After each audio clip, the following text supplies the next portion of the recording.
Okay, when you get your block for the mill, you'll notice it's not perfectly square because when we use the horizontal bandsaw, it may flex and it may cut it at an angle. So we're going to want to square it up a little bit. So it's a nice square 90 degrees.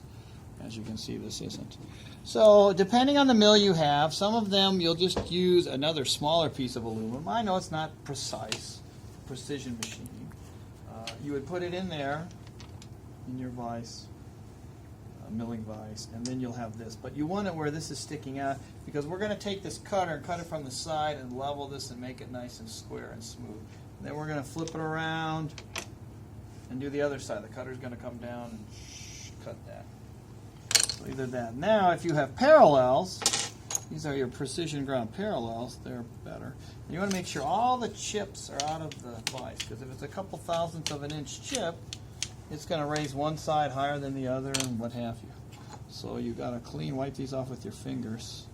Your parallels, put them in there, one on either side. And then you'll put your block in. We'll tighten it just by hand first. So, and we want it sticking out. And we don't want to where it's going to machine the parallels. So have the parallels maybe go in a hair, about 1/4 of an inch or so.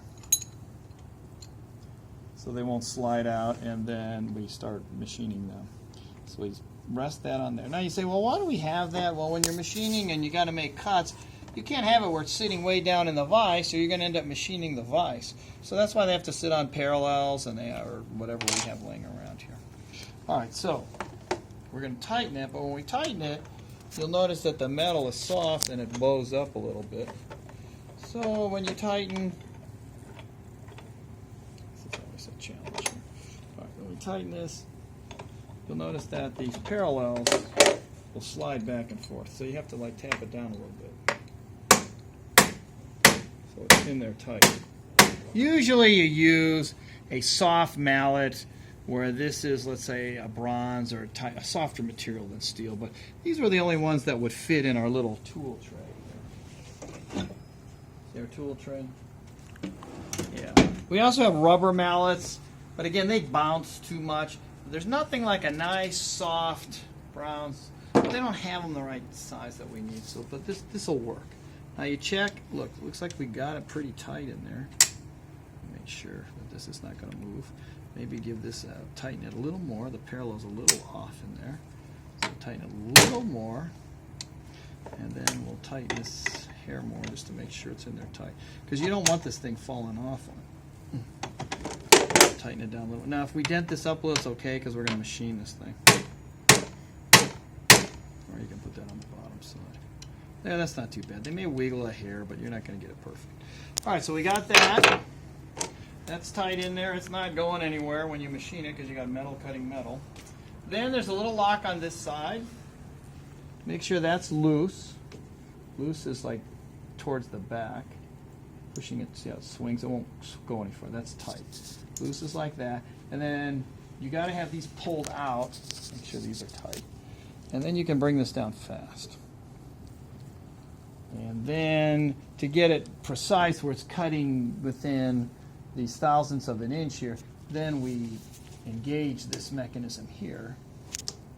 See, and now we can turn it and it's going to cut thousandths of an inch. For now, let's raise it up a hair. We want to cut this side, so we turn this hand wheel here.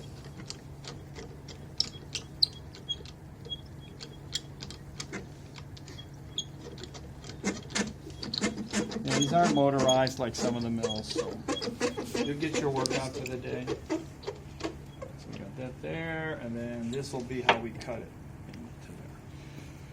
Alright, so then we want to bring it down the whole length here on this one. So you notice how there's like play in it sometimes, the backlash. So you got to really hold your hand on this, press down on this, and then turn this down.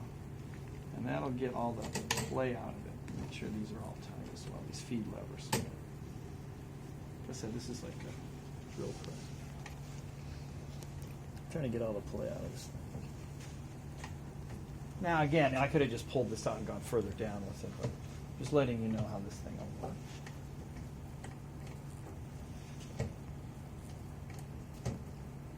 See all that play in it? Look at that. That's terrible.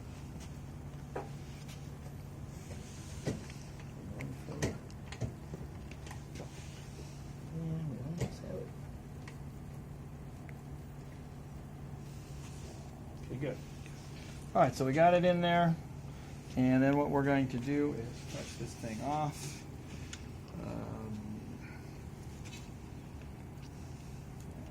I'm going to bring it into where... Now here, these are high-speed steel, so you can actually have it where the cutter touches the material. You're not going to hurt anything. And then we can zero it from there. So we're bringing it in. There, it touches it right there. So we can take our little gauge here, hold this dial here, the big dial, and then spin this part. And we get it to 0. And then you know how much you're going to be taking off. And then, you know, if you can't see the line anymore, right at the center is 0. Yeah, there it is. There's a white mark on there. And you can see you're at 0. All right, so we're going to start it away from it. We're going to take off about 5 thousandths, so I'm going to turn this and hold this at the same time. See, look at the play in there. Hold this and move it 5 thousandths. Make sure I got all the play out of it. And did we lock this yet? No, we're going to lock this little lever here. Locking it.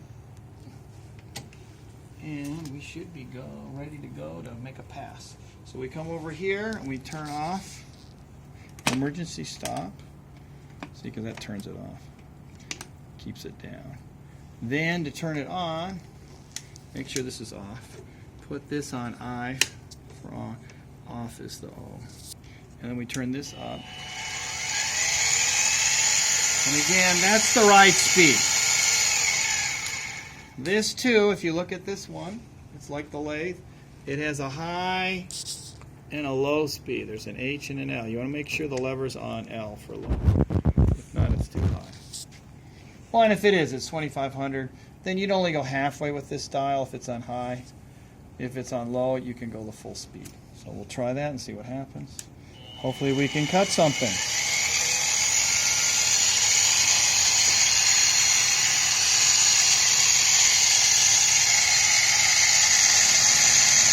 Now go slow at this because you're cutting a lot of material off at a time. But a slow, steady speed. So just feel a little bit like that. You can have big chunks.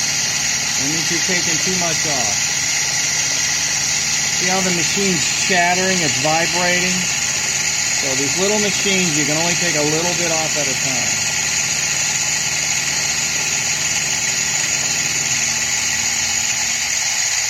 And then we'll turn it off. Turn the dial. I've noticed some of these, if you turn the switch on and off, some will have a short in it. It kind of gives you a little zap.